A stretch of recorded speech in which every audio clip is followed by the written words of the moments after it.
سڵاوتان لێبێ و ئەم کاتتان باش لە کەناڵی ئاسوی زانکۆ لە خزمەتتانین بۆ باسکردنی کەمترین کۆنمرە وەرگیراوەکان لە زانکۆ پەیمانگاکانی هەرێمی کوردستان بە زانکۆڵایەن پارالێل ئێواران پارێزگا و گشتی بۆ ساڵی خوێندنی 2022-2023 لە دەرەژەی ڤیدیۆکەمانە بۆ ئەمڕۆ باسی کۆلێژی یاسا لە زانکۆی گەرمیان بۆ ئەوی خۆشەویستەکەین تاوەکو بزانین کۆلێژی یاسا کەمترین کۆنمرە وەرگیراوەکانی و بەشەکانی چەندن و چۆنن بۆ دەرێژەی ڤیدیۆ لەگەڵمان بن تاوەکو داتا و زانیاریەکان وەربگرن.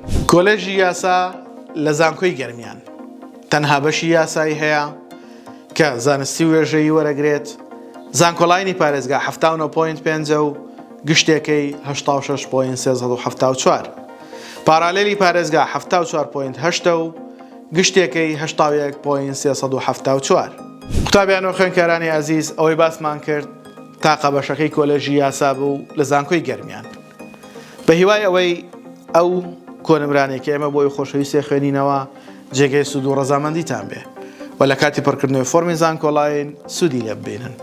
ئێوەش بۆ ماندووبوونمان لایک، کۆمنت، سەبسکرایبی کەناڵەکەمان لە یاد مەکەن و هاوڕێیانیشتان ئاگادار بکەنەوە بۆ ئەوەی ئەوانیش سوود لە کەناڵەکەمان ببینن.